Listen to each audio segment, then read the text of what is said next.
Roger Cornell, The Fire of New York, Part 2. Sherlock Holmes and His American Adventures, Episode 3. Based on the characters by Sir Arthur Conan Doyle, a Go audio production.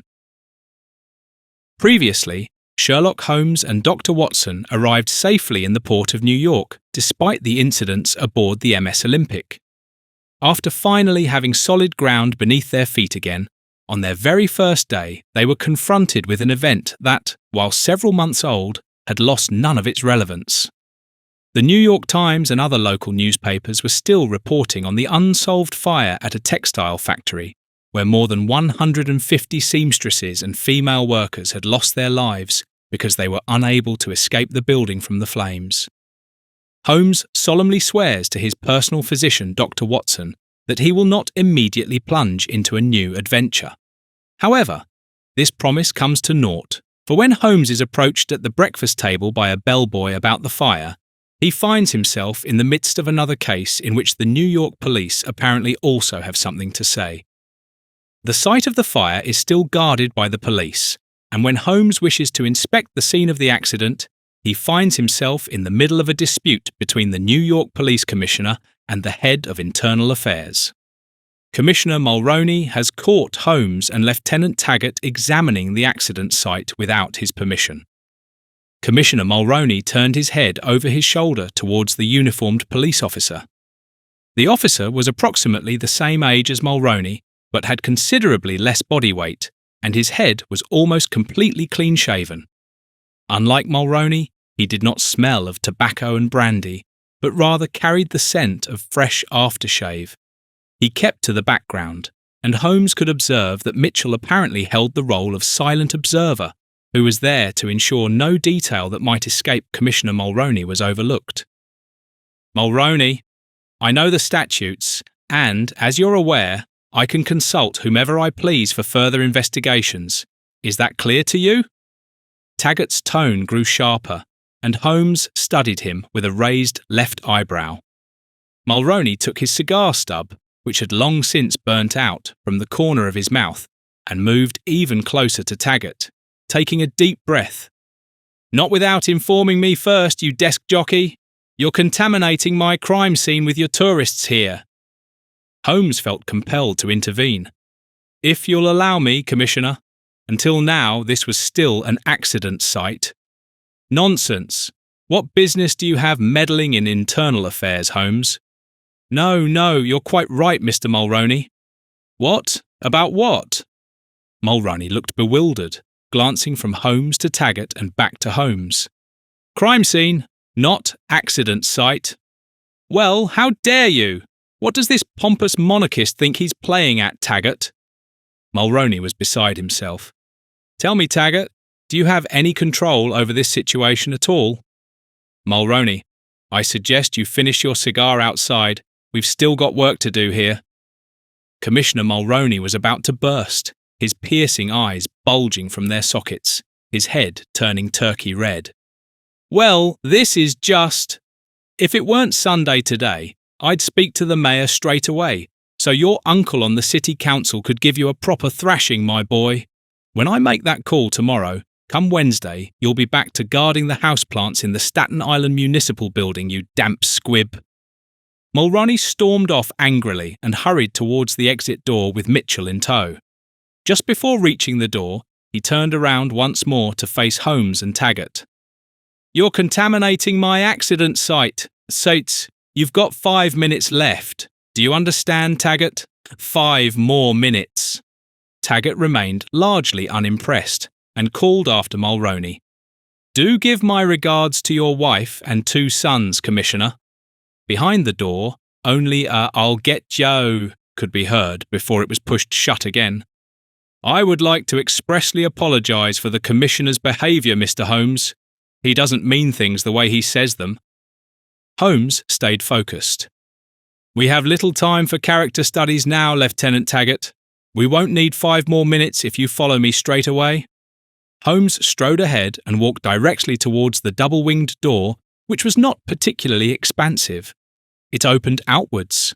Mulroney and Shackles had vanished into thin air. It was growing dusky outside, The lights in the corridor still burned brightly, a sign to Holmes that Mulroney and Shackles had taken the lift downstairs in full light.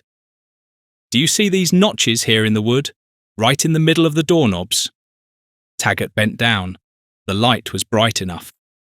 "Well, yes. The girls tried to push the doors open from the inside." Taggart recounted his report. Holmes became incredulous. "Oh, really? And then they made notches from the outside on doors they couldn't actually open? How exactly? With a sewing needle? Or with their hands?" Taggart remained persistent. "Perhaps the fire brigade tried to break open the door from the outside. I thought they were busy trying to get their water up here before they realised that the fire hoses on this floor were completely rotten and full of holes. Look here, Taggart. They haven't been replaced since March, probably not even since the building was erected." Taggart and Taquino looked behind them and spotted a wide fire hose in a glass cabinet with a white wooden frame, which was mounted next to the window. White rubber threads were hanging down. The metal hose connection was completely missing.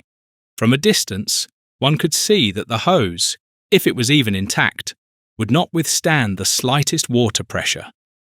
"Yes, Lieutenant Taggart, this looks sad enough.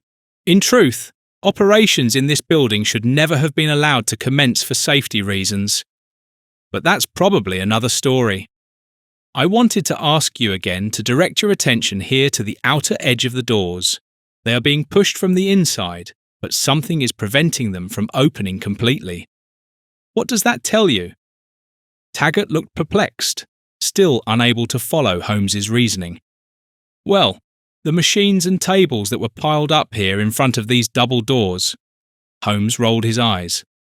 "Lieutenant Taggart, we've been through this. Please don't forget in your theory that these were old sewing machines and small work tables. A few children could have moved them away, unless it was an enormous mountain of machines." "Well then, I suppose it must have been a mountain of machines," replied Taggart without believing it himself. Holmes picked up his argument. "And if this mountain of machines had been so enormous, who would have cleared it away after closing time so everyone could leave and go home? The bosses, perhaps, Blank and Harris. Do you really believe that, Taggart?" Holmes remained persistent and crossed his arms across his chest. "And now take a look through my humble magnifying glass here, Lieutenant, and observe the round markings on both sides of the doors, approximately at the height where the doorknobs are located." Holmes handed Taggart his small pocket magnifying glass, brought both doors so close together that only a finger could fit between them, and turned to the side so that the corridor lamp provided full illumination. Taggart moved closer to the door edges and muttered, You're right. The markings look round, nearly oval, almost as if they were made by a chain." "Welcome to the club, Lieutenant Taggart," Holmes exclaimed joyfully and smirked at Taquino, who stood behind him with wide eyes. "What do you mean by that, Holmes?" "Don't worry, Lieutenant. We're not quite finished yet. May I borrow your handcuffs?" Holmes held out his right hand. Taggart reached into the right back pocket of his trousers. "You're in luck today, Holmes. I don't usually carry them when I'm not in uniform, as it's rather rare for officers I need to arrest whilst on duty to disobey my orders." "Wonderful, Taggart. How lovely that serendipity continues to contribute to solving cases." Holmes fastened the handcuffs to both outer doorknobs. They fit perfectly. He then opened the door as far as the chain between the two metal rings of the handcuffs would allow. The chain links on the left and right matched exactly with the markings on the door. They were nearly identical, with two more markings visible below them on the door, evidently from a second pair of handcuffs with the same chain. Holmes held out his pocket magnifying glass to Taggart so he could see the fit. Taggart looked at it, straightened up to face Holmes without saying a word, only to immediately look back at the door. "I'm speechless, Holmes." Taggart held out the pocket magnifying glass to Holmes and stood close to him with his mouth half open. Holmes raised his left eyebrow and looked serious. "As I told you, Taggart, you have a lot of work ahead of you." The slender gentleman at the reception of the Waldorf Astoria Hotel greeted Holmes with a refined smile. My respects, Mr. Holmes. Here is the key to your suite, and here is a message for you." He handed Holmes a small envelope with the hotel's letterhead. "Oh, that is most thoughtful of you, sir. Did you happen to notice who left the message?" Holmes was already thinking of Taggart, or someone he had met earlier that afternoon at the Ash Building. "Indeed, Mr. Holmes, it was Dr. Watson, your neighbour." "Ah, Watson! How wonderful! Let's see what he has to say." Holmes raised his eyebrows, opened the small envelope with the hotel's letter opener, and skimmed through the message. "Dear Holmes, could not wait any longer. The reception at the Natural Museum starts at 7:30 in the evening. Stop! There is a surprise, for which I did not want to be late, in anticipation, J. Watson." Holmes glanced at the large wall clock behind the reception desk and had to smile. It was shortly after 7 o'clock in the evening. "How long does it take from here to the Museum of Natural Arts, sir?" The bellboy first looked at his wristwatch and then at the clock on the wall behind him. If you take an electric taxi, you'll be a bit quicker. It shouldn't take less than 8 minutes." "Wonderful!" Holmes exclaimed. "Could you call one for me? I shall be back down here in exactly 18 minutes. If I'm to be among people now, I ought to get rid of this coal smell," he said with a smirk, and the page smiled back, observing Holmes benevolently from the corner of his eye, and called a page to him. When Holmes arrived at the Natural History Museum, he alighted from his electric car and held out a $quarter to the driver. "No, sir, that's too much." The driver was a young lad, barely old enough to reach the pedals of the car and presumably of Italian descent. Indeed, upon second glance, Holmes noticed that he bore a certain resemblance to Tacchino. "On the contrary, that's quite all right, young friend," replied Holmes. "Tell me, where can I reach you when I, whether with or without company, wish to return to the hotel?" "Just give me a time, sir, and I shall be here." "Well, that's rather difficult at the moment, my friend, as I'm not quite sure how much boredom awaits me in there." Holmes made a gesture with his left thumb over his shoulder and raised his eyebrows. "Shall we say, in 40 minutes? "Are you certain, sir? They say Dr. Livingstone's exhibition is of particular significance to the art world and natural scientists." "Trust me, young friend, Dr. Livingstone was Scottish, and I have great respect for his fascination with Africa. Mine, however, for that continent remains rather limited." Holmes looked at him with a raised eyebrow, and the young Italian had to smile. "Yes, sir. 40 minutes, sir. I shall wait for you," he said, and darted away. Before the entrance to the event, numerous members of New York's art world mingled, darkly dressed gentlemen accompanied by their well-adorned ladies from the banking and finance scene, as well as influential politicians who never missed such an evening when it came to making publicity-effective appearances on the party pages of New York's tabloid newspapers. Holmes politely held his invitation at the ready, queuing on a red carpet, and one could plainly see from his countenance that, with the expression, "Whatever have I got myself into now?" he hardly wished to be counted amongst the great supporters of New York's art scene. As requested on the invitation, he was dressed in tails and wing collar, and now checked his silver pocket watch chain every 10 seconds to glance at the time. "Someone seems rather eager to get inside." 2 elegant ladies in evening gowns and with subtle feathered hats stood behind Holmes in the queue, and noticed that he was travelling alone. He turned around in amusement and caught sight of the ladies and their well-formed décolletages, which were adorned with subtle pearls and rubies. One of them smiled mischievously and had apparently recognised that Holmes was not from the area. "That's very astutely observed, my lady. I assume the ladies have a particular interest in the African continent and the art being shown there." Both ladies had to giggle loudly and held their richly bejewelled hands in front of their faces. Both wore elbow-length satin gloves, one in midnight black, the other in pearl white. "Oh, quite the contrary, sir. We are only here to procure an autograph from her." From her? Though evening has already fallen, my ladies. but with this hint you leave me rather thoroughly in the dark." The ladies were taken with Holmes and wished to continue their amusement in the queue. "Well, we would be delighted to shed some light on your darkness, mister." "Holmes. Sherlock Holmes, my ladies, from the United Kingdom, London to be precise." Holmes introduced himself cheerfully. "We were spot on with our assumption then." The ladies laughed, alluding to Holmes's British accent. "A pleasure, Becky Goldman, and my companion this evening is Emily Sachs." She gestured towards the tall lady with the pearl-white satin gloves, both performing an amused curtsy towards Holmes. He persisted. "Delighted, my ladies, but regarding the hint about her, I still cannot. If you would please move forward, the queue has nearly reached the entrance." An elderly lady in a black velvet dress with heavy pearl adornments around her neck was arm in arm with a much older gentleman, who appeared unaware of why he was standing in the queue, wearing patent leather shoes and a morning coat. The woman looked slightly indignant when she saw that Holmes had lost touch with those ahead of him due to his animated conversation. He hurriedly took 2 steps forward, startled, to catch up with the couple in front. "You see, my ladies, one moment of inattention and one loses touch with reality." "How poetic, Mr. Holmes," Miss Sachs giggled.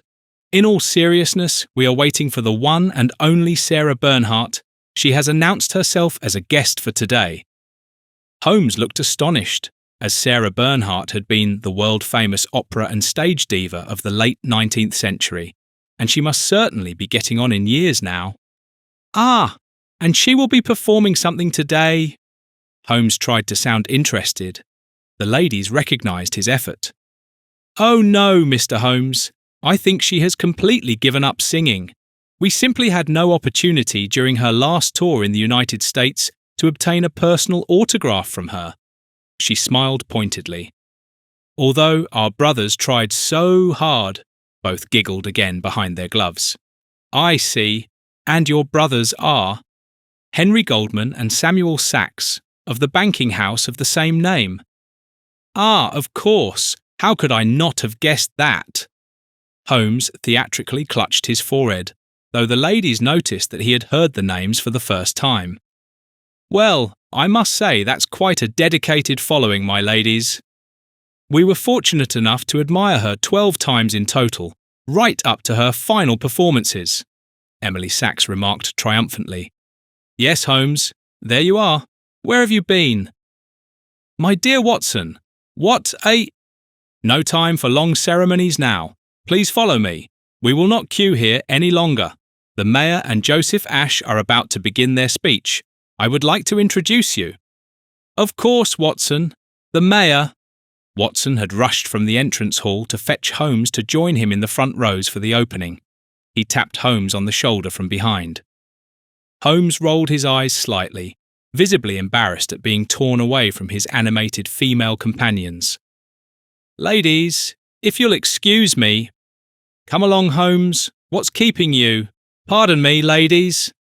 Watson raised his left eyebrow, nodded politely to the banker sisters, and disappeared with Holmes into the museum's interior. Simultaneously, an elegant black carriage drawn by 4 horses rolled along the queue of people, and a red carpet was being rolled out across the steps. Several photographers gathered around the carriage's exit, and a sprightly Sarah Bernhardt alighted with careful steps, calling out with a flourishing hand gesture, "Good evening, everyone!" "There she is, at last!" exclaimed the ladies, Becky and Emily, in delight as they rushed towards her, disregarding the proper queue. "Holmes, where have you been all afternoon?" Watson strode hastily into the museum's great hall, which had been decorated as a banquet hall. African drummers brought rhythm to the evening guests, and along the sides stood black people in silk livery, fanning the guests with tall palm fronds. However, Holmes could not quite determine whether they were directly from Africa or from the Bronx north of Manhattan. "Come along, Holmes. I wanted to introduce you to a surprise." "Oh, a surprise? And of what nature? I hope it's positive. I must say I'm quite intrigued." Watson knew that Holmes already had a certain inkling. they pushed their way forward to the front row, where seats were reserved for the evening's VIPs and their companions. "My dear Watson, I really didn't want to be quite so far forward." Suddenly, Holmes saw the surprise. "Now that's what I call a true surprise, Watson." His eyes lit up with joy as Lady de Winter from aboard the Olympic sat in the middle of the front row with an empty seat on either side of her. "Mary Jane de Winter, I am more than delighted that our paths cross here again."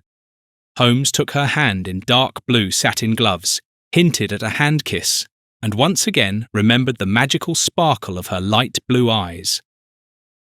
"Mr. Holmes, the delight is entirely on my side." She beamed at Holmes with the same force that had defied the high waves on the Olympic's upper deck during their shared Atlantic crossing. "I already had the pleasure of meeting your good friend Watson again today, and even working with him."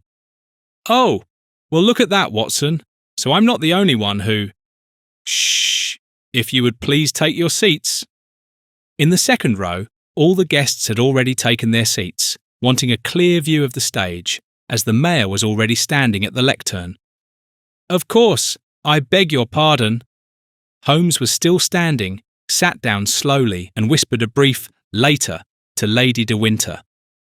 After lengthy speeches about Dr. David Livingstone's achievements and New York City's arts and cultural initiatives, Sarah Bernhardt was also welcomed, who, to thunderous applause, performed a well-known monologue from Hamlet, one of her numerous male roles for which she was so adored by international critics. Afterwards, all guests dispersed around the African-decorated cocktail tables and eagerly helped themselves to the shellfish and crustaceans at the buffet. Holmes had diluted his brandy with a splash of soda and joined one of the slender tables where Lady de Winter was conversing with a gentleman from society who was accompanied by two other male evening guests. "What are you trying to tell me, Mary Jane?" asked the slender gentleman in the middle. Holmes positioned himself just behind Lady de Winter and, to signal his arrival, placed his brandy glass next to her hand on the table. Mary Jane glanced briefly over her shoulder and instantly felt safe. "That we cannot even open the windows in our hospital, Joseph, and that you are already 6 months behind with your court-ordered payments. Actually, these maintenance payments are meant for Elaine and me, but you know that I put every penny into the hospital." She became somewhat louder, having to speak over the drum music in the high halls. "Oh, Mary Jane, you know that." "No, Joseph, I don't know, and I don't want to know. For months you've been giving me poor excuses, and at some point enough is enough. I shall present myself at the district court again next week. Why are you doing this to me?" Holmes raised his gaze and lifted his right eyebrow.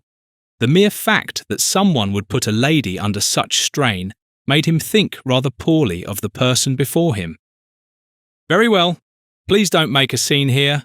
It wasn't my fault either that the insurance company took so long with the compensation payment. They promised to send the cheque round next week." "Insurance or not, Joseph, you already owe me the considerable sum of over $15,000. What do you think I could have done with that money at the hospital? We don't even have enough disinfectant. People are constantly falling ill because the utility company cut off our hot water during the winter." She looked at him sternly with her ice-blue eyes. Holmes remembered the tales from her childhood, when she travelled the seas with her father and always had to hold her own among sailors. All right, Mary Jane. You'll have your money by the end of next week." "Splendid. I would hereby like to invite all gentlemen present as witnesses to your statement, just in case you get any peculiar ideas again. Mr. Harris, Mr. Blank, and here, beside me, Mr. Sherlock Holmes, from London." The companions of her counterpart turned red. Holmes raised his eyebrows expectantly, and was amused by the verve with which Mary Jane pressured the gentleman. He reached for his cut brandy glass, raised it, and said, "Gentlemen, how quickly one becomes a witness without intending to. Cheers." All three briefly nodded to Holmes, looked at him with serious expressions, and shuffled away. "Have a lovely evening, my dear," said her counterpart in passing. "Oh, Holmes, You could have given me a hand. Watson came with 3 fully loaded plates and plenty of cutlery in both hands, setting everything down with a groan on the small cocktail table. Oh, that's very thoughtful of you, my dear John. Come, let me help you. Watson had napkins and even empty champagne glasses in the outer pockets of his dinner jacket. We thought you might have changed venues.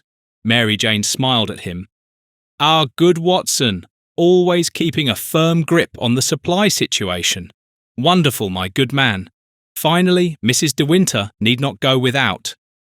Mary Jane smiled broadly and gazed deeply into Holmes's eyes. Thank you, Mr. Holmes. Whatever for, my lady? He looked slightly surprised. For that scene earlier? Yes, exactly. I felt protected straight away when you placed your brandy next to me. You probably only felt that way because Holmes was armed at the time. Isn't that right, Sherlock? Watson smiled pointedly towards Holmes and lifted a shellfish from his plate to his lips.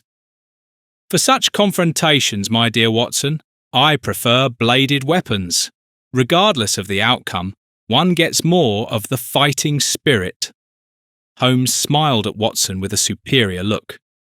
You must excuse me, Mr. Holmes. My ex-husband, Joseph Ashe, is unfortunately rather behind with his alimony payments to me, although he can afford it without hesitation. He owns 7 rental properties here in New York, most of them house companies that pay him high monthly rents. Lady De Winter explained the situation to Holmes. Watson listened attentively, although the African music was still very room-filling. I understand, Lady De Winter, and simultaneously regret the situation in which you find yourself.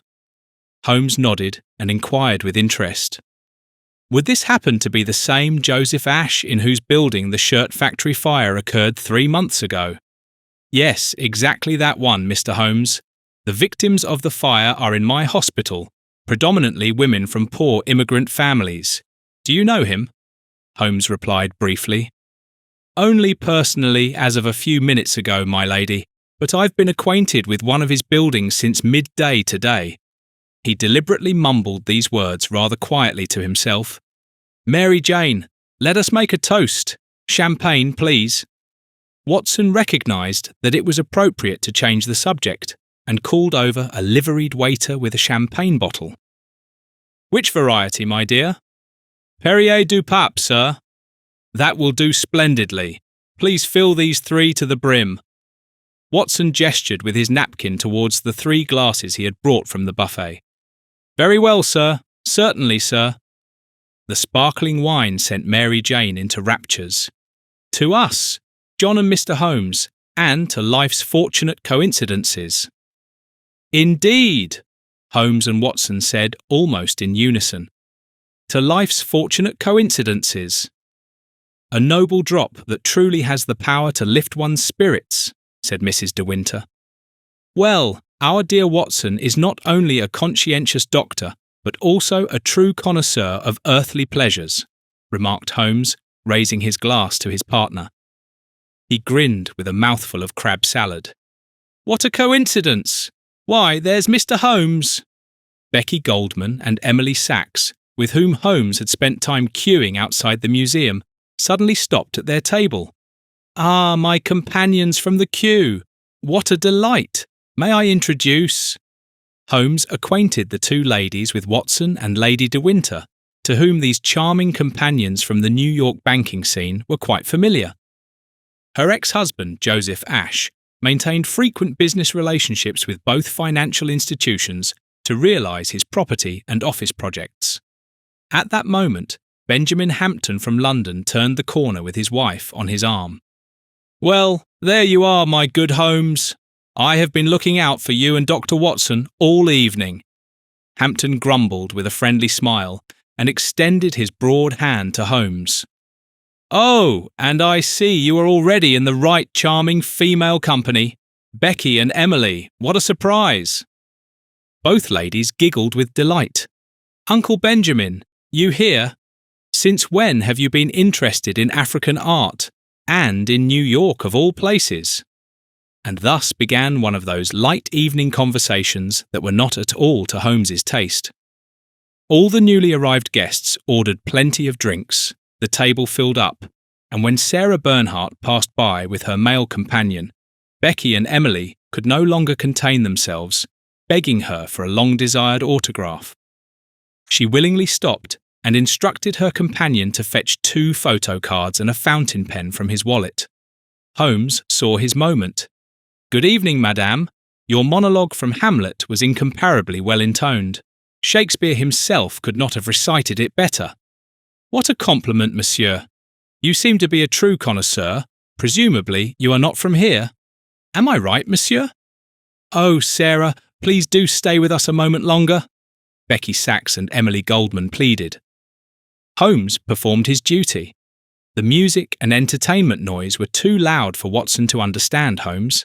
He only saw how Sherlock moved towards the exit and indicated with a brief hand gesture that he would likely return. Watson watched Holmes leave with some concern when Lady de Winter, laughing with a champagne glass in her left hand, linked arms with him. Watson was in his element. By the following morning it was nearly midday, and the breakfast hall of the Waldorf Hotel was only sparsely filled with breakfast guests. Instead, the first luncheon guests were arriving, having made their reservations for various occasions at the start of the working week. When Watson arrived in the middle of the hall in rather casual attire, one could see that he was still having some difficulty getting his bearings. He looked around for Holmes, but could not spot him anywhere. He calmly took a seat in the middle of the hall to continue watching for him. No sooner had he touched his cup than Liz appeared, the same serving maid who had been bringing him his tea thus far.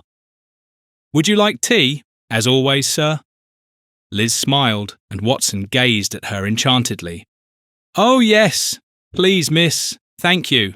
You're Liz, yes?" "Yes, sir. Thank you, sir. My pleasure, sir.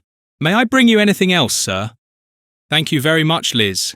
I think I need to move about a bit and head to the buffet myself. I had quite a lot of champagne yesterday. Is it still open?" "Yes, sir. Until 12 o'clock noon, and for regular guests even until 1 o'clock. "Well, that's wonderful, miss. Then I might order a bottle of soda as well, as I'm noticing a certain burning in my throat that needs quenching." Watson looked deliberately helpless and saw that he could amuse Liz with this. "Yes, sir. A bottle of club soda coming right away." "Well, well, my old lady's man. You've finally seen daylight too." Holmes tapped Watson on the shoulder from behind, his pipe in the left corner of his mouth, slightly amused by Watson's condition. "I thought Perrier du Pape would do you good, my dear Watson." He smiled broadly at him. "Holmes? Where did you come from? Please, Holmes, for a Monday morning, after such a night, you're in far too good a mood for my liking."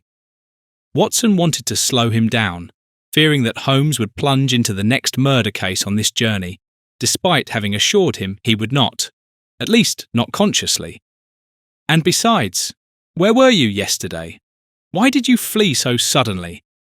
Your companions in front of the museum were extremely charming and quite sociable. And busy, on top of that. Am I right, my good fellow?" "Indeed. They then dragged us to the Oak Room restaurant, but the entire party was there, including Sarah Bernhardt and Benjamin Hampton. Mary Jane was thoroughly amused, and both asked where you had disappeared to." "I deeply regret that you had to battle through the night alone, my good man. It appeared I had something to attend to." Attend to. My dear Holmes, do learn to relax. All right, it needn't be until 4 o'clock in the morning, but—" Watson was abruptly interrupted. "Excuse me, Mr. Holmes?" "Yes, in the flesh," Holmes answered, amused, as the bellboy from reception stood beside him delivering a message. "A Mr. Taggart is waiting for you at reception." "Ah, Lieutenant Taggart from the Internal Affairs Department of the New York Police. Please ask him to come in and join us." "Very well, Mr. Holmes. Right away." Watson looked slightly worried. "Are you sure this is the right moment, my friend?" He raised his eyebrow as his 3-minute egg was being served. "Absolutely certain, my dear fellow. I think it's quite beneficial if Lieutenant Taggart sees that I too have a witness, even if his receptiveness is somewhat impaired today." Holmes smirked sharply, and Watson looked at him slightly disturbed. "Well then, my good man." Holmes, "Good morning, afternoon. Sorry to intrude upon your luncheon, but we have a real problem." Lieutenant Taggart arrived in a fluttering, light trench coat, his hat in hand, briefly nodded to Watson, and stood rather agitated next to Holmes. "Lieutenant Taggart, do take a seat. Calm yourself. What may we serve you?" Holmes looked exceedingly relaxed, removed his pipe from his mouth and continued. "May I first introduce my friend, doctor, colleague, and closest associate, Dr. Watson, from Baker Street in London." "A pleasure, sir. I am Taggart, Lieutenant Taggart, Head of Internal Affairs at the New York Police." "Very well, Lieutenant. Very well. You'll permit me to remain seated." Watson extended his right hand between the soda bottle and egg cup. "Holmes has surely told you about our inspection of the Ash Building yesterday." "No, he has not." Watson appeared somewhat stubborn. Taggart ignored this slight dig and continued. "In any case, yesterday we gained some new insights at the shirtwaist factory, which would turn the investigation in a completely different direction." Watson showed interest. I see, Lieutenant. And these insights are now giving you a headache?" "No, not directly, Dr. Watson. Holmes, the doors are gone." Holmes looked calmly at Taggart, put his pipe in his mouth and leaned back in his wide armchair. "Did I not predict, Lieutenant, that quite a lot of work would be coming your way?" "Yes, but Holmes, don't you understand? This is a catastrophe. Those were our only pieces of evidence to reopen the case. Without this new evidence, the investigation will be concluded this week, the case will be considered solved, and the insurance will pay out the full sum to the bosses, whilst the victims' bereaved families won't see a penny." Taggart was horrified. Holmes was glad to see that Taggart had finally found renewed interest in the case and wasn't shying away from seeing the true perpetrators behind bars. "Holmes, are you there?" Taggart was nearly beside himself. "More coffee, Mr. Holmes?" Liz crept up from the left side and smiled at Holmes. "Yes, please, Liz. Yes, please, thank you very much. Where have you left your young colleague today?" "Tucker? He's off today, sir. I heard he's visiting his mother in hospital. Apparently she's doing much better now." "Well, that's wonderful news for all of us, thank you, Liz." Holmes raised the cup to his lips and nodded to her. "My dear Lieutenant, please tell me in sequence what happened today. Most importantly, when did you notice that the entrance doors to the shirtwaist factory were missing today?" "Well, I was up in the building at 7 o'clock in the morning, after having read through the initial investigation reports again yesterday. No one had made any entry about the traces we discovered last night. Neither the forensics team nor the investigating officers. I wanted to make sure that I hadn't made a mistake myself yesterday. Everything was still fine then." "What do you mean? The doors were still there early this morning?" "Yes, of course. I clearly recognised our traces from yesterday."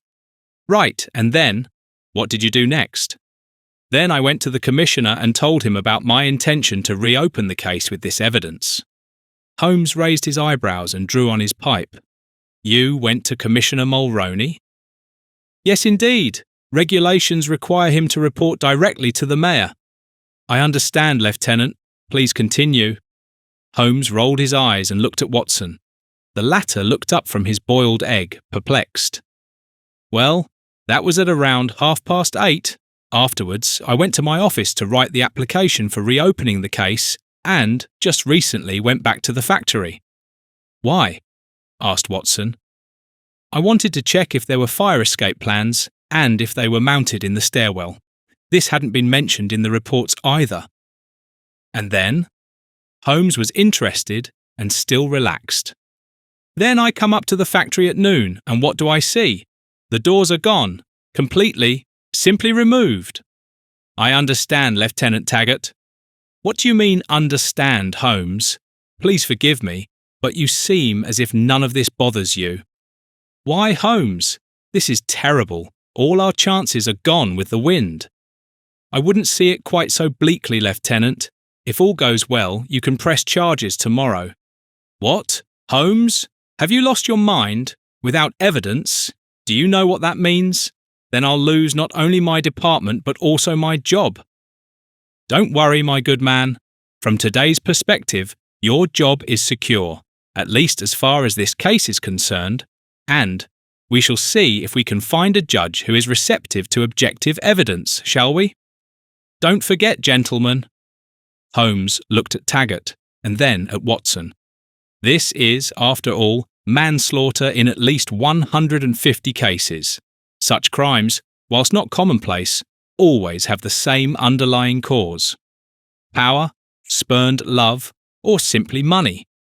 Watson added calmly, contentedly sprinkling a pinch of salt on a small portion of breakfast egg that he was balancing on a silver spoon. Taggart looked perplexed. Holmes added, "One more question, Lieutenant Taggart.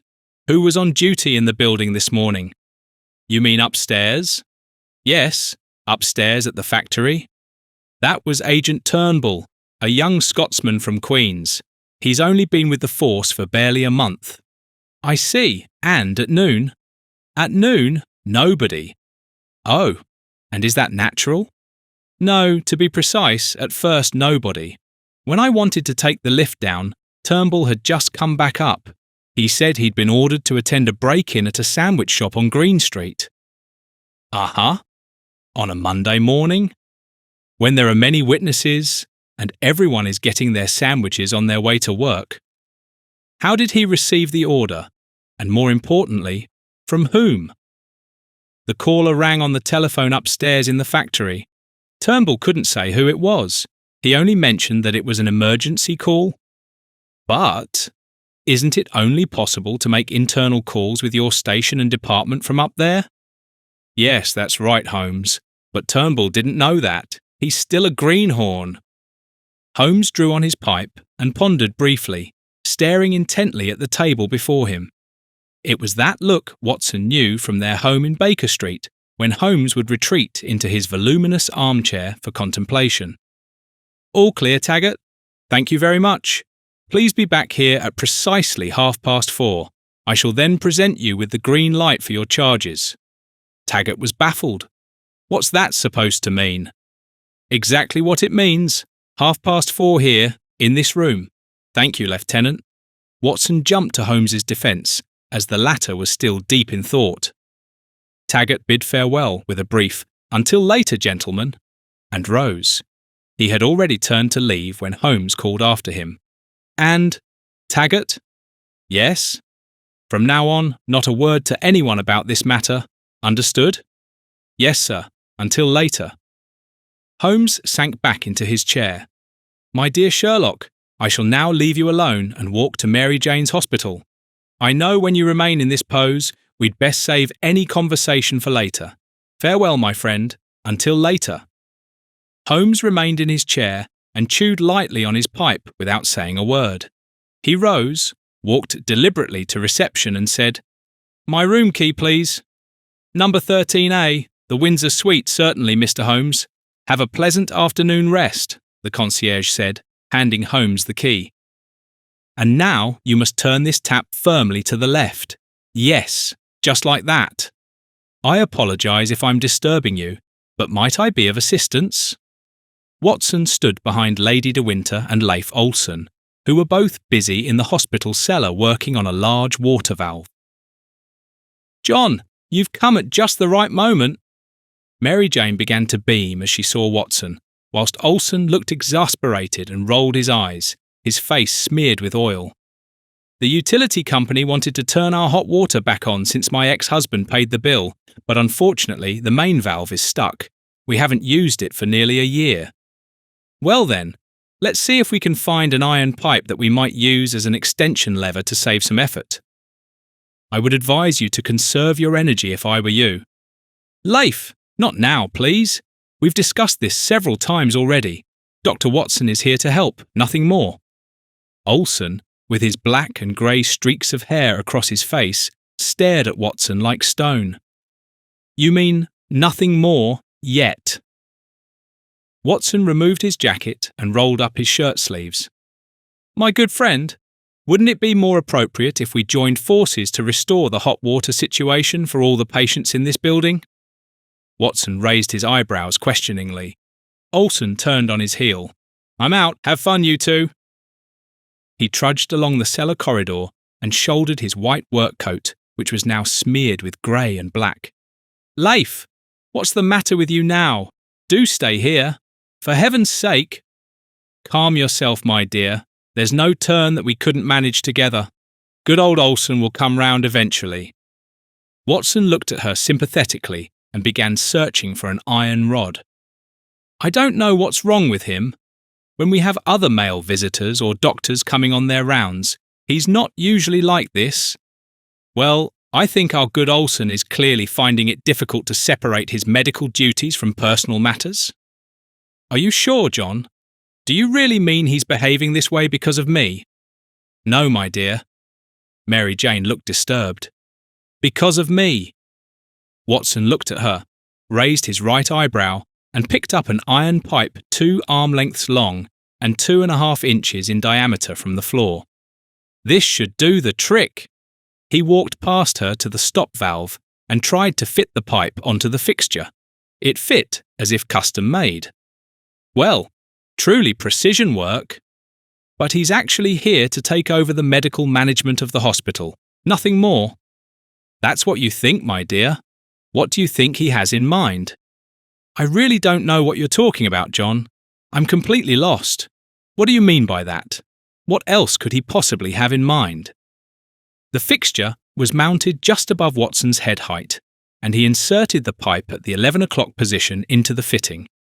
Now he tried to pull it downwards. Watson was practically hanging from the pipe, as if it were a gymnastics bar, but the tap didn't move a millimetre. Phew, this fixture is being rather stubborn with us. Could you come here, Mary Jane?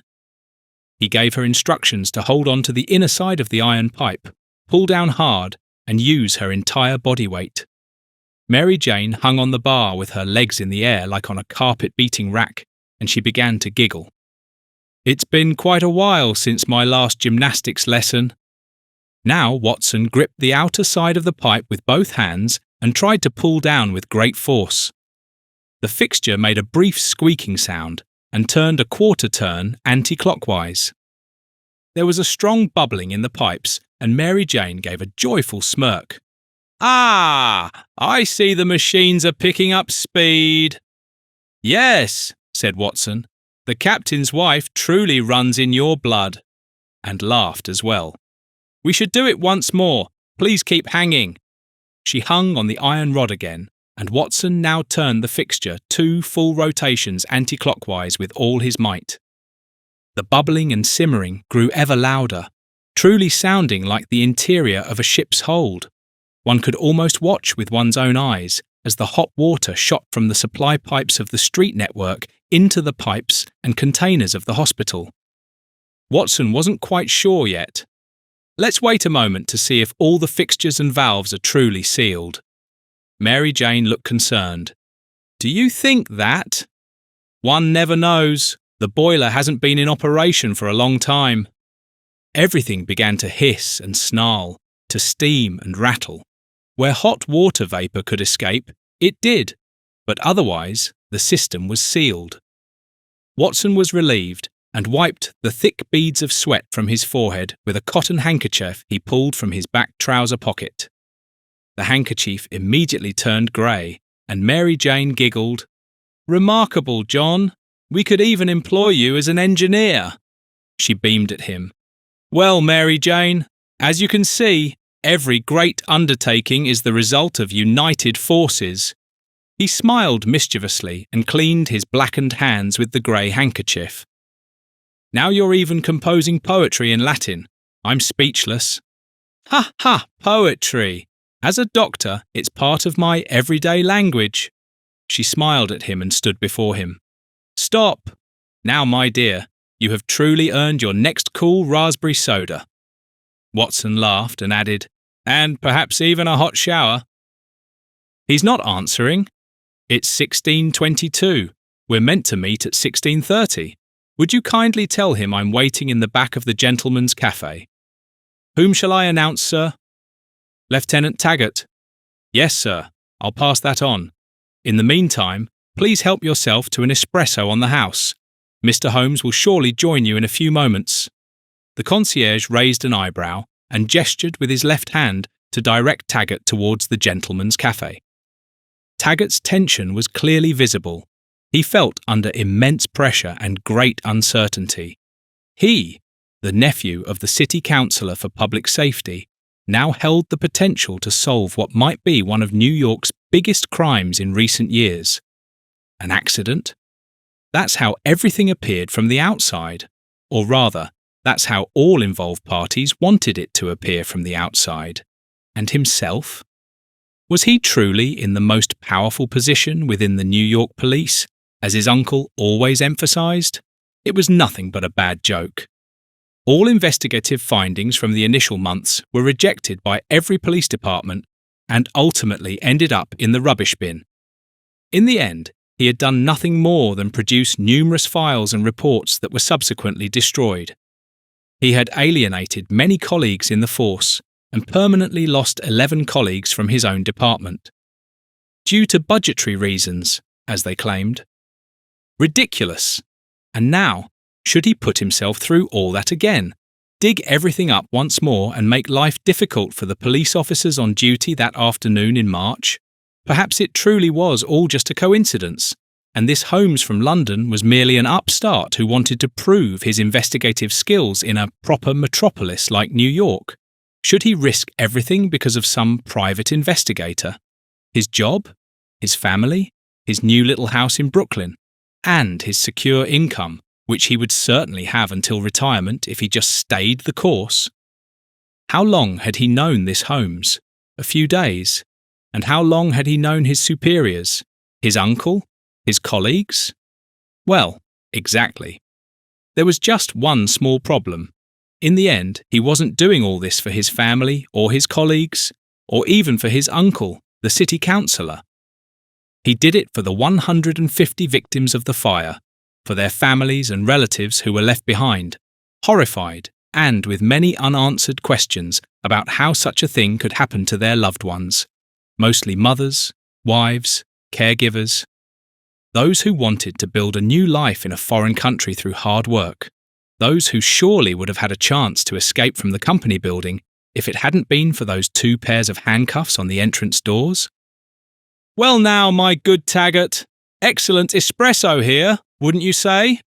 Taggart was suddenly jolted from his thoughts as Holmes swung himself down at the table. In his right hand, he held a yellow envelope. In his left, he held his pipe to his mouth. The strain of Taggart's inner thoughts was visible from afar. Without having received precise details from Holmes, he already looked tired and worn out. That's quite a heavy burden weighing on your shoulders, Taggart. You look rather worse for wear, and we're only at the beginning, remarked Holmes, full of enthusiasm, considering it particularly appropriate at this moment to keep up the morale of his fellow combatant. Not me, Holmes. For me, this is the second attempt, starting all over again from the beginning. If I fail again now, everything is finished. My reputation, my career, my family. Should this go pear-shaped, I'll likely have no choice but to leave New York. Come now, Taggart. I admit there are still some difficult moments ahead of us, but I wouldn't paint your future quite so bleakly in this case. You remember my words about the shipload of work that lies ahead, and I must confess, what I've come to know of your colleagues and superiors thus far might potentially lead to things becoming rather rough and unpleasant. But we won't let that intimidate us, will we, Taggart? Consider what's at stake, and who all depends on our efforts.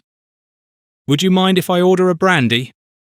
Taggart looked at Holmes exhaustedly, hoping to find some relief for his troubled conscience in his presence.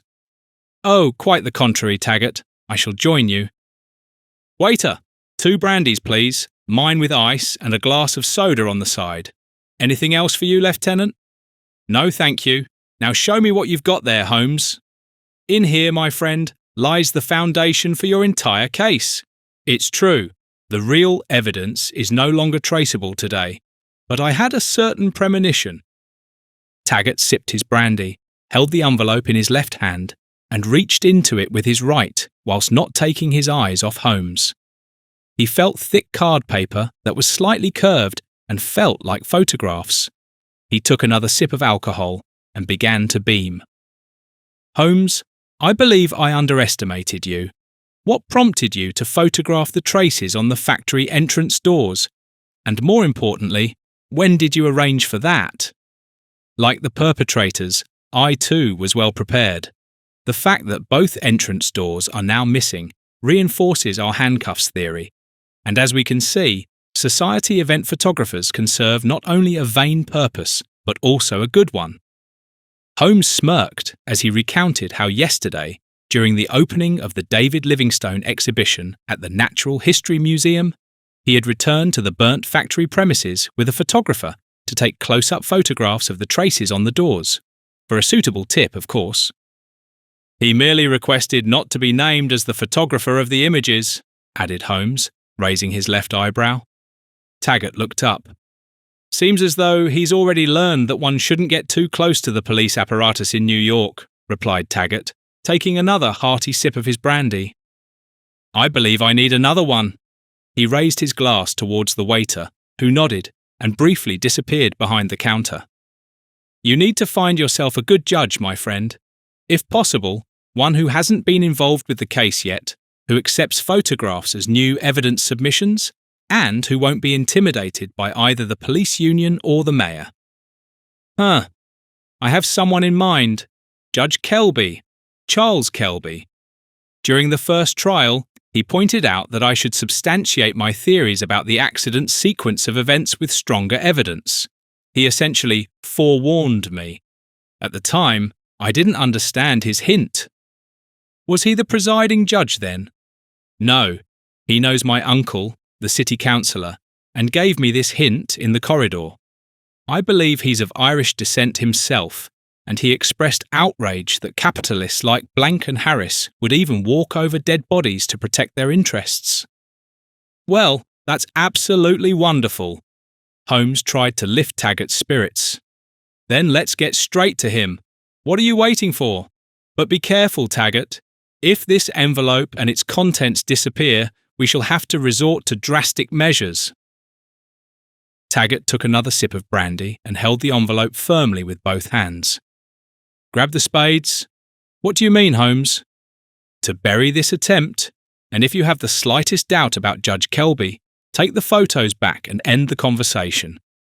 Do you understand, Taggart? Taggart raised his glass towards the waiter once more, who nodded to him.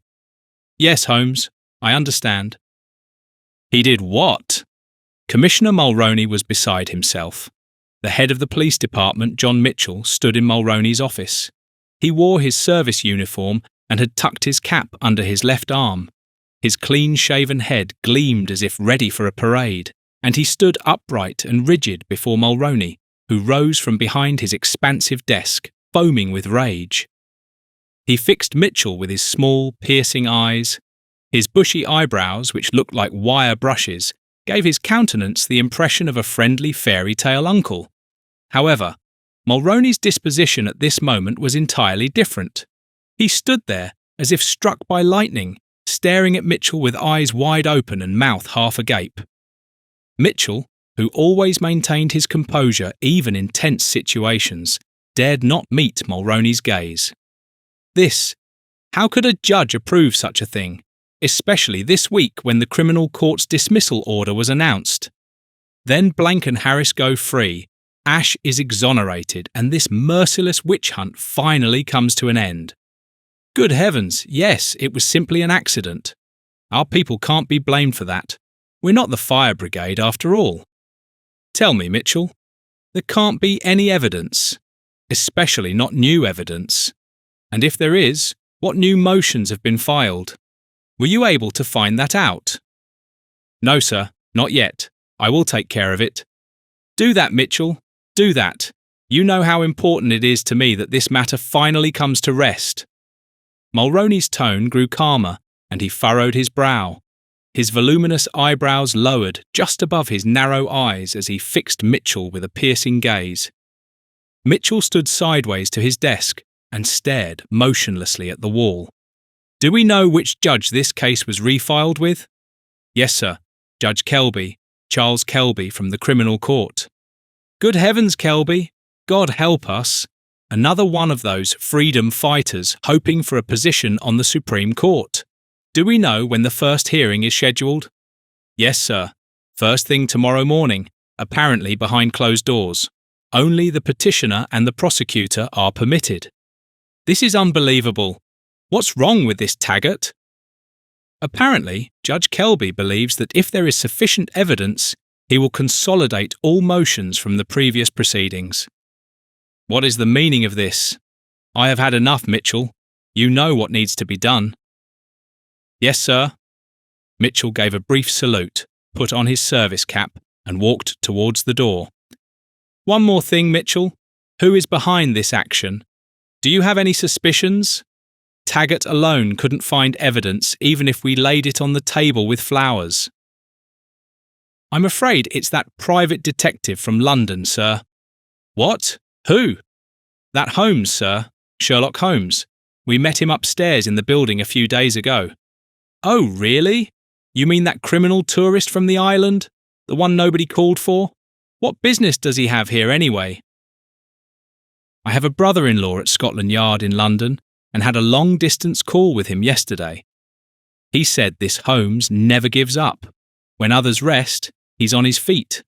Even when the suspicions seem utterly hopeless and the case is already closed, he doesn't shy away from digging up corpses in the cemetery, even at night time and in God-forsaken places where you wouldn't even send a dog. So, where one wouldn't send a dog..." He sank back into his heavy armchair. "Even dogs can be brought under control, Mitchell. We'll simply have to think of something." "As you wish, sir." Mitchell had the doorknob in his left hand.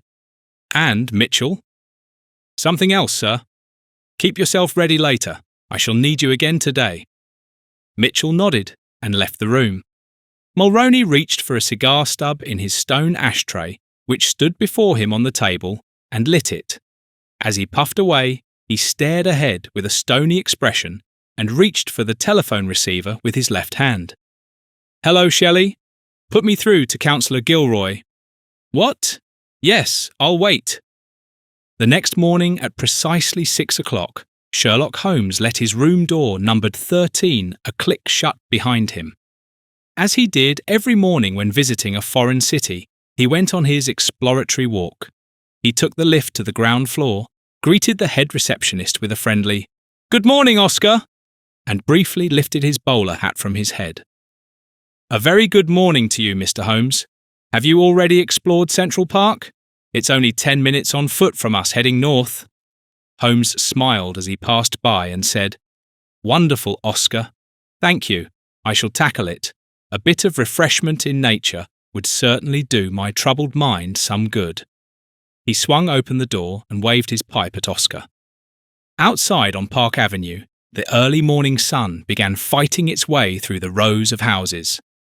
The bustle of businessmen, carters and traders slowly gained momentum. Holmes squinted into the sun and headed southward towards Union Square. From there, it was only a few steps towards the shirtwaist factory. Holmes had the feeling that Central Park to the north could wait a while longer. 90 minutes later, Watson sat in the lobby, knowing about Holmes's morning routine and wanting to surprise him today as an early riser. Just then, Holmes swung through the grand entrance door, removing his hat from his head and holding his pipe in his left hand. "My dear Watson, up and about so early? What brings me this surprise?" "Good morning, Holmes. To be honest, Mary Jane, we're planning to go for breakfast together this morning."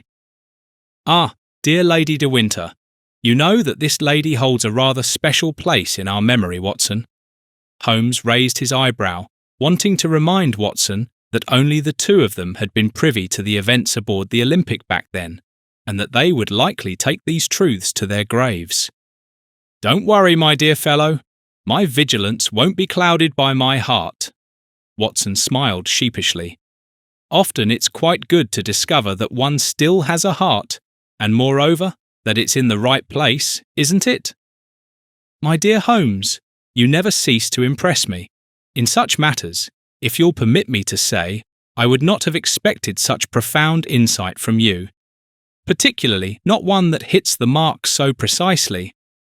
Well, my good man, a heart slumbers within me too, and it keeps me alive day and night, and ears. Holmes raised his eyebrows and took a pleasurable sip from his pipe. Have you already chosen a location for your breakfast together? I'm relying entirely on Mary Jane for that. I'm on holiday, while she needs to go to the hospital later. Well, splendid. I shan't disturb you further. Please give Mary Jane my warmest regards. I will, my good man, I will. Ah, there is one more thing, but I'm not sure whether I should burden you with it right now. What? What do you mean, Holmes? Watson was about to leave, his hand almost on the grand entrance door when he turned on his heel. Well, do you remember the conversation Lady de Winter had with her former husband on the evening of the Livingstone exhibition? Yes, I remember.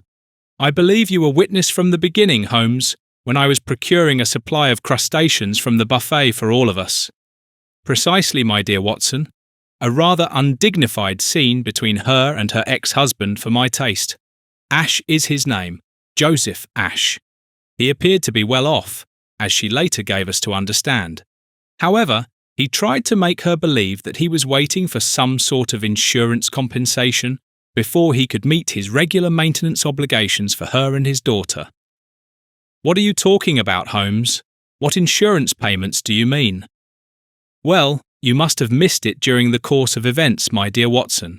But our good Joseph Ashe happens to be the owner of that building where, nearly 3 months ago, Mrs. Taquino and many other working women were injured, and furthermore, 150 more women and girls perished. Ah! Watson appeared dismayed. What an unfortunate coincidence! That Mary Jane of all people? No, no, Watson. In my view, she has nothing to do with the matter. As you have learned, she dedicates herself to the sick and injured, quite an honourable endeavour. However, I believe her ex-husband's role has not yet been fully clarified. What do you mean by that, Holmes? Watson appeared concerned. Well, if the investigation results thus far, as expected by all parties involved, particularly Joseph Ashe, are shelved, there will be a court ruling in the next few days, and the fire insurance payment will become due. Joseph Ashe would be rid of all his worries with this building in no time, and could immediately build a new house next door with the compensation money alone. And in the old building, he would only need to restore 2 floors and replace a few fire escapes. Sounds like the perfect business deal? You said it, my good fellow. If there weren't a small detail on the sidelines that would spoil the celebrations, if you understand my meaning? No, Holmes, I don't understand at all. Please, I'm already in a hurry. You must make yourself a bit more clearly understood. Give Mrs. de Winter my kindest regards. She should not yet count on receiving 100% of the compensation sum. The hare might yet take another turn. I don't understand anything at the moment, Holmes, but I shall try to relay your message with a certain degree of caution. Well, splendid, my good fellow. Then we shall see each other a bit later. Indeed, my dear chap. But, Holmes, one moment more. That would mean Mary Jane would have to abandon all her plans that she had thus far for her hospital with the allowances from her ex-husband. Watson suddenly became aware of the implications of Holmes's assumptions. Go now, my good man. First things first. The day is not yet over. Watson stood before him rather incredulously, aware that Mary Jane would find this message difficult to bear at the moment. So you're suggesting that we should allow a new criminal charge based on these photographs, Lieutenant Taggart? Judge Charles Kelby sat at his desk, studying the photo prints with his chin resting on his left hand. He was a large, heavy-set man in his late 60s, with white, closely cropped hair and wore gold-rimmed spectacles. He had placed these on the desk in front of him whilst examining the photographs. That would be an unusual procedure for us, Mr. Taggart. You know that? I cannot judge that, sir. I am merely gathering evidence to expose and rectify misconduct in the behaviour of our officers, and I believe that 150 dead women and more than 36 injured, who are still suffering from the consequences of the fire in our city's hospitals, are rather significant instances of misconduct. Judge Kelby listened attentively whilst examining the photographs. What does our prosecutor think about this? Mr. Raymond, would you object to admitting these photographs as new evidence? Sir, it was certainly a clever approach by you, Taggart, to take photographs of the marks on the locked doors just to be safe. They could have been replaced by now. Taggart remained silent briefly. Judge Kelby interrupted. That may be true, Mr. Raymond, but what are you trying to prove? That the statements made by company directors Blank and Harris in the first trial, claiming they knew nothing about the locked entrance doors, were false. Moreover, these photographic prints prove that they even received assistance from our own police force when it came to extending the working hours of these exploited workers. And shortening their lives, Taggart interjected. Judge Kelby looked attentively at Taggart's face, maintaining an expressionless demeanour. Yes, that is unfortunately an unfortunate side effect that apparently could not be estimated, continued Prosecutor Raymond. He was a man in his early 40s, had thick black hair, and wore spectacles with black frames. Mr. Raymond, I urge you to choose your words carefully. In court, I would issue you a warning for that. When 150 female workers must lose their lives because the exit doors and escape routes from a burning company building are blocked, it must be described as something other than a side effect. Do we understand each other? Judge Kelby could not comprehend the prosecutor's careless flippancy. Yes, sir. You are surely aware that this accident would have remained a simple house fire without deaths or injuries if the escape routes in the building had been intact, the stairwell and fire escapes wide enough, and not a single door had been locked? Yes, Your Honour. Very well, Raymond. Then we have cleared that up. I would also like to remind you that this accident has not cast a favourable light on our city administration and our fire brigade in the international press. If it now also emerges that our police force cannot prevent deaths and injuries in fire accidents, I shall have the Mayor and the Police Union at my door by the second day of proceedings. Taggart had to think of Holmes's words and interjected. That may be true, sir, but against that stands the hope of the bereaved and families of 150 victims, who through this evidence may learn that there is such a thing as fair prosecution in our country which has also become theirs, and which they are now trying to help build with their own strength. Judge Kelby raised his right eyebrow. You will receive justice in my court, Mr. Taggart. Good old justice. That is something for your personal feelings, not for the courtroom. But let us return to your evidence, Mr. Taggart. Strictly speaking, these are not my findings, sir. What do you mean by that, Lieutenant? That the credit for the clever approach, as Mr. Raymond previously called it, belongs to someone else.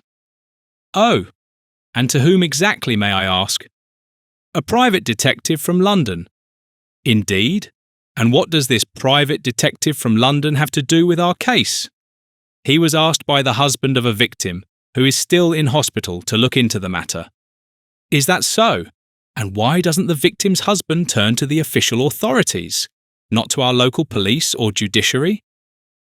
The family are immigrants from Italy, Your Honour, like many others who were harmed in this tragedy. After 3 months of waiting, they lost faith. Their applications and inquiries to the court and police, for which they had to pay expensive legal fees, all remained unanswered. Judge Kelby paused for a moment and fixed his gaze on Taggart. Be that as it may, let us come to the core question, gentlemen. What are these handcuff marks on the entrance doors of the shirtwaist factory meant to prove? Taggart replied, that the New York police allowed themselves to be misused by 2 company chiefs to control their female workers even during toilet visits, and this circumstance 3 months ago led to more than 150 women falling victim to a fire from which they could have easily escaped had the doors been open. Judge Kelby remained persistent. And what else? That the practice of exploiting workers must have a limit, sir, namely where the life of each individual worker is at stake. Please avoid political views here, Lieutenant Taggart. You are in a courthouse. What else do you wish to prove? That the New York police shall regain their reputation as honourable law enforcement officers, namely that they are responsible for the safety of our citizens and not for the interests of individual company chiefs. Judge Kelby furrowed his brow. Let us see how far this wishful thinking can be translated into reality, Mr. Taggart. It appears that we might reach a consensus on the question of guilt based on this new evidence presented. Does the prosecution have any objections to this, Mr. Raymond? No, sir. For us, the cause of why so many people lost their lives would be clarified. The photographs are unequivocal. Judge Kelby raised the index finger of his left hand and fixed his gaze on Taggart once again. One more question. How is it, Lieutenant Taggart, that we must rely on photographs of the handcuff marks and cannot examine the entrance doors on site? Because they were, shall we say, conveniently stolen, Your Honour. To be precise, this morning. Oh, and do you have any suspicions, or perhaps even witnesses? No, sir, only a suspicion. However, we assume it was someone from our ranks. Taggart sent a disappointed smile in the direction of Prosecutor Raymond. Judge Kelby added, It appears that your private investigator from London, what was his name again? Holmes, sir. Sherlock Holmes. Yes, exactly. This Holmes had a particular nose for the methods of the New York police. I believe he has sufficient experience with colleagues from London and Scotland Yard, sir.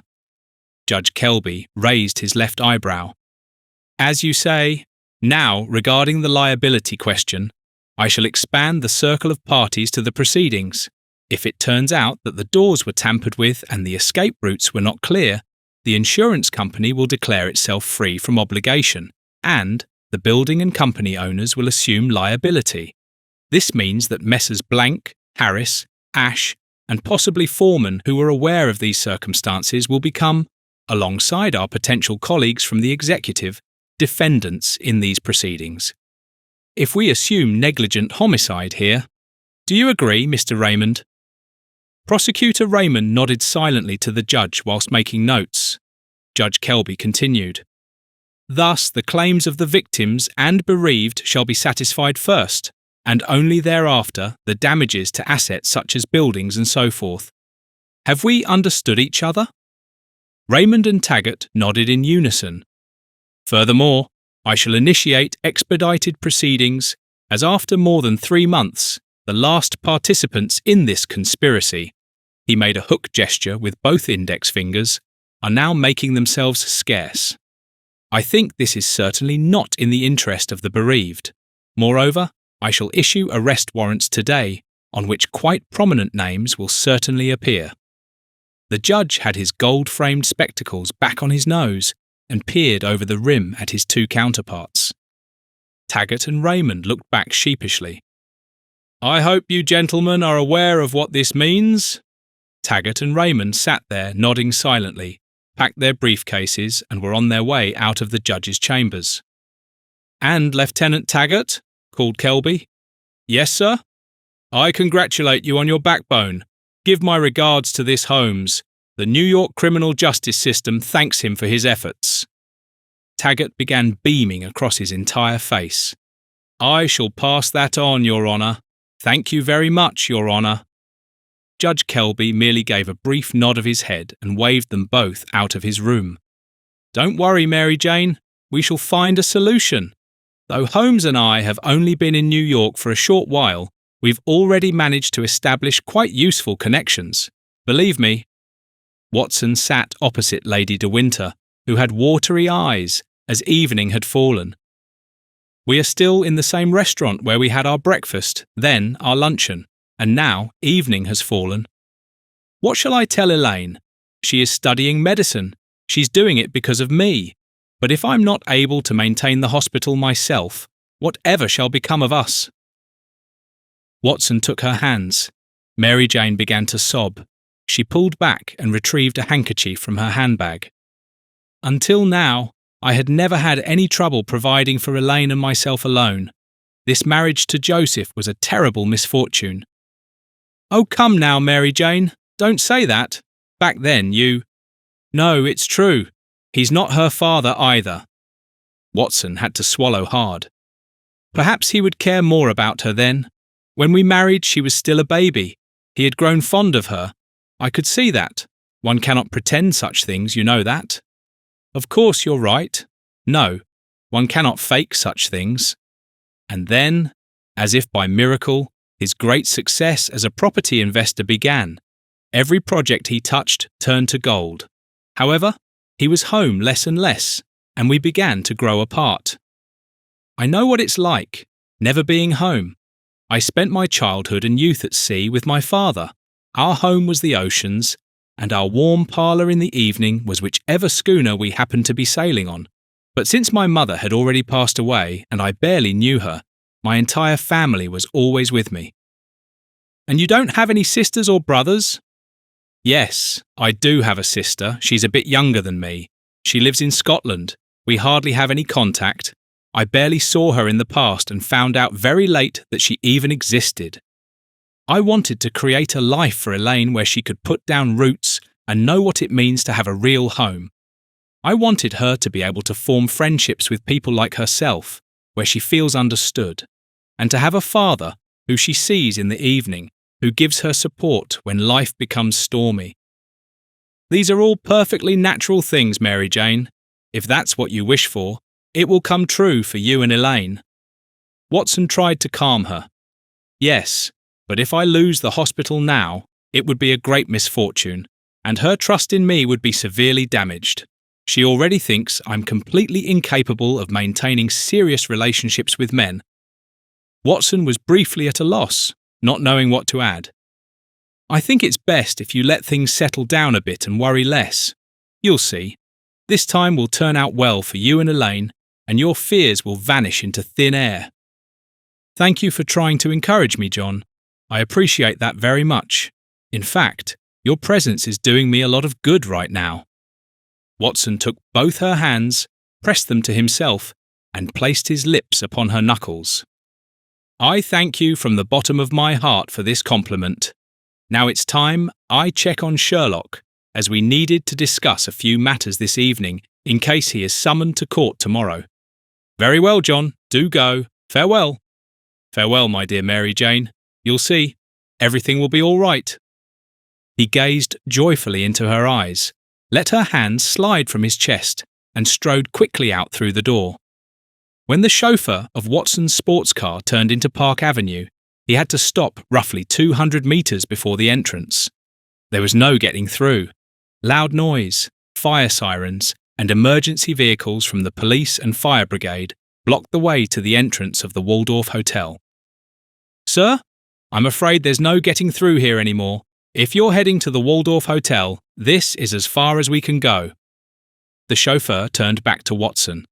Watson sat up straight, looked ahead, and saw dark plumes of smoke rising above the Waldorf Hotel into the New York evening sky. "What's going on here? A fire?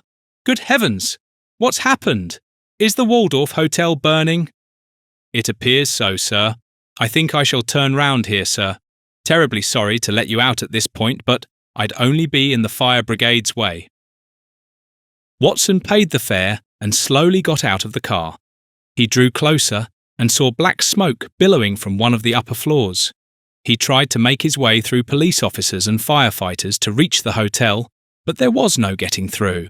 Many people who had just been guests of the hotel or restaurant were rushing onto the street as the entire hotel was being evacuated. The police tried to block Park Avenue 100 metres north and south of the hotel entrance, but it was already too late.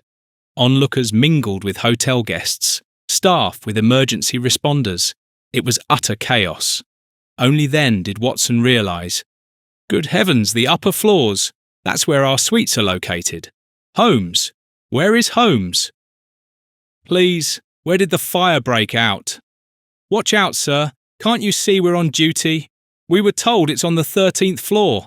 It's still blazing. Oh, damn it. Holmes, where is Holmes? Without hesitation, Watson rushed to the entrance, but he could not get any further than about 20 metres from the portal. A uniformed police officer blocked his path. Sorry, sir. Please go back behind the barrier. Even the emergency services are getting in each other's way here. Is anyone still inside? I need to know if my partner is still in his room. He's on the 13th floor. Not now, sir. We're doing what we can. Some rescue workers over there are treating people who have just been evacuated from the 13th floor. Look, over there. But I can tell you, if anyone is still up there now, there's not much we can do for them. The police officer pushed his cap back and gazed anxiously up at the flames. Watson hurried over to the rescue workers. There were doctors and people from the Salvation Army giving drinks to guests who had just been evacuated from the building. Most had faces blackened with soot, and the shock was evident in their expressions. Holmes! Holmes! Where are you? The twilight brought ever more darkness with it. Watson became very worried. He turned to a rescue worker. Have you seen a man? Tall, slim, well-groomed appearance, perhaps even with a pipe in his mouth. We lived up there on the 13th floor. I'm sorry, sir. I wasn't up in the building. He might still be inside. Try over there. Those are the last staff members who were just brought out. Perhaps they know something? Watson hurried over to a group of hotel staff who were standing just behind the barrier. Holmes! Holmes! Where are you? Where is Holmes? Watson was desperate. Then he suddenly met Oscar, the head receptionist, who had wrapped a blanket around his body and had a pitch-black face. Dr. Watson, how are you? Oh, Oscar, what luck to see you. Have you seen Holmes? It's his suite, and now mine too. That's burning up there. Yes, you're right. Oscar had a coughing fit. But I cannot say whether he was still in the room. He told me that if anyone inquired after him, I should only relay that he was in the bath and did not wish to be disturbed. Oscar continued coughing. Watson tried to keep a clear head in the tumult. He kept calling for Holmes and rushed forward to the firefighters who were hurrying out of the flaming building. Excuse me, did you find anyone else up there? Is there still someone inside? We cannot say, sir. In any case, they wouldn't have much chance of survival. We had to come back down, simply couldn't see anything. The smoke was too thick. You can't see your hand in front of your face. Watson became disheartened. It seemed as though all he could do at the moment was wait and hope. He found a free spot between the sobbing and wailing people on a bench near the hotel entrance and buried his face in his hands. Oh, Lord Holmes, please don't let this be our end, Watson muttered to himself and began to sob quietly. A finger tapped him on the shoulder from behind, and a male voice asked, Would you care for a handkerchief, sir? Watson spun around. The voice sounded familiar. Holmes, I don't believe I've ever been so delighted to see you again. Let me embrace you. Watson was beside himself. Tear-stained, he hugged Holmes tightly, as if he never wanted to let him go again. Now, my dear Watson, consider, what would Lady de Winter think of us if she were to see us like this now? Holmes gently freed himself from Watson's embrace and held out his embroidered handkerchief. How did you manage to escape from the flames? Watson couldn't control whether he should sob or laugh with joy first. I didn't have to, my good man. I only just noticed these flames. I dare say you even have something of a head start on me. Holmes raised his left eyebrow with a smirk, radiating a calmness that, amidst the tumult of people crying for help, rescue workers, firefighters, sirens, and police officers, felt to Watson like a safe cave from which one could observe all the surrounding events from a secure distance without being involved oneself. But were you not in the building at all? No, my good man. I have just come from the shirtwaist factory and believe I have made some interesting discoveries. But Oscar the receptionist told me you were in the bath. I instructed him to say that in case anyone wanted to disturb me, and lo and behold, laying the false trail worked. What do you mean, Holmes? I don't understand. What do you mean by laying the false trail? That the fire in Suites 13A and now 13B was no coincidence, my good man. Do you mean that someone was trying to… Precisely, my dear fellow, but I'd better tell you more details on our way. We're moving out, unless you prefer to retrieve your toothbrush and undergarments from the top floor. Watson looked upwards, seeing flames shooting out from the windows of his room, as the firefighters attempting to approach the building's facade on a large ladder recoiled in horror.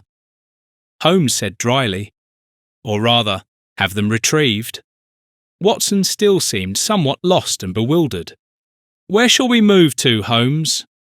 Before I left the house through the back entrance to the Hotel Astoria about 2 hours ago, I asked our good Oscar to reserve us 2 suites at the Plaza Hotel, and I had a telegram sent to our benefactor and client, Bank Director Benjamin Hampton.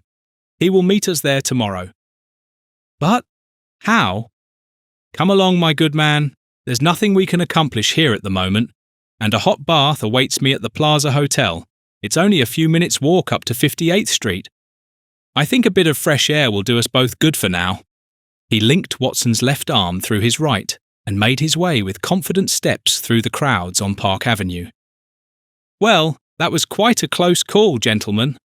Benjamin Hampton approached Holmes and Watson's breakfast table in good spirits as they both sat in their newly occupied Plaza Hotel quarters, enjoying French toast and hard-boiled eggs. Holmes and Watson rose to shake his hand. Please, gentlemen, do remain seated. Good morning. He shook Holmes's and Watson's hands warmly and was accompanied by a young assistant carrying a heavy briefcase. Both bankers wore dark, pinstriped suits with waistcoats and high collars with narrow ties. Hampton pulled a chair from the neighbouring table towards himself, whilst the assistant took a seat at some distance at the adjacent table. This here is my assistant, Mr. Schultz. Hampton gestured briefly over his shoulder towards him. Watson and Holmes nodded attentively to him with their mouths full.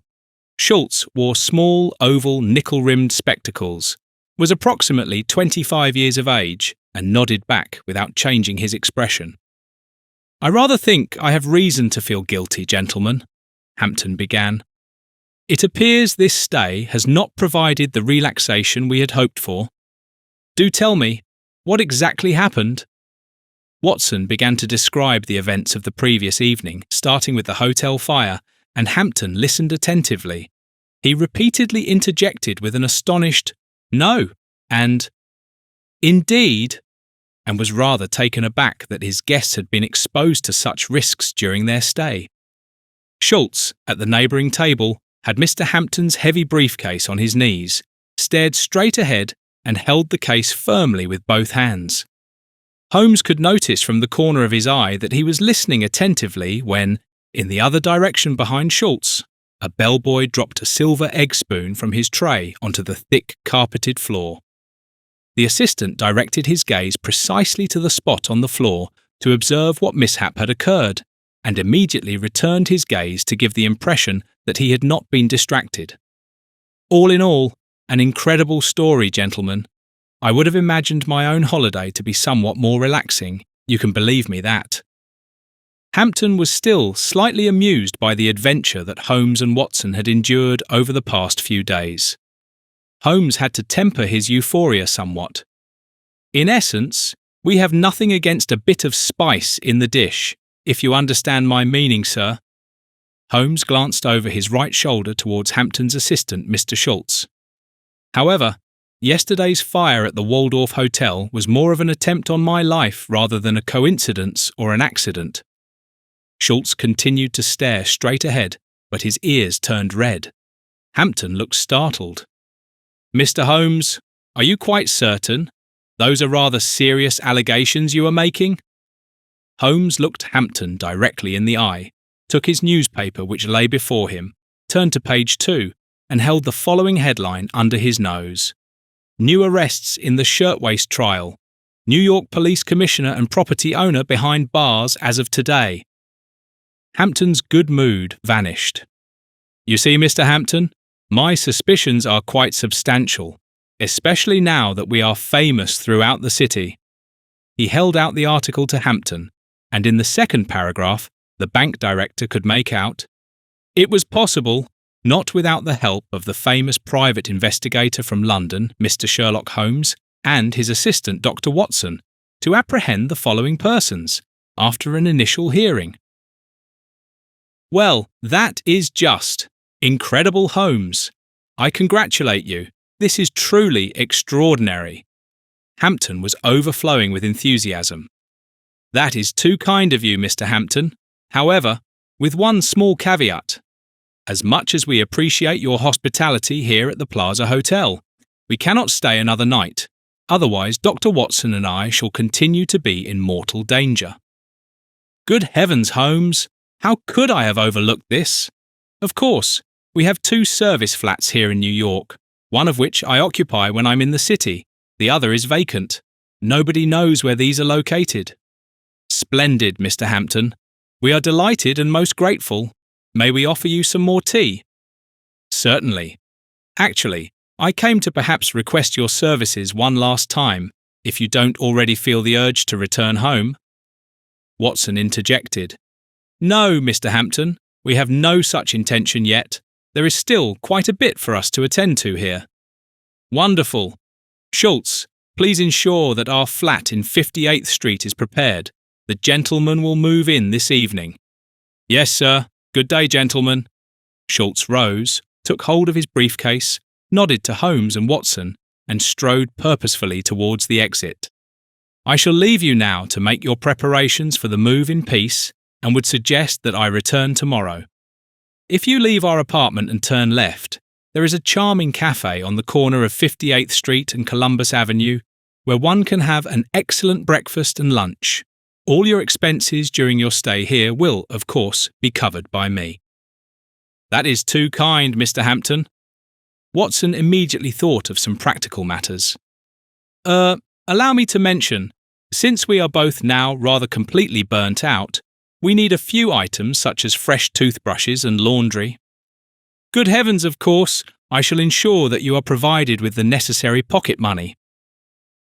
As Hampton rose, a page from the Plaza Hotel entered, carrying an impossibly large basket of flowers in front of him. Hampton raised his eyebrows. Oh, but that is... Are you Mr. Sherlock Holmes? Hampton looked slightly disappointed. No, he's sitting here. Holmes turned around and was surprised. Oh, am I celebrating a holiday today, my dear Watson?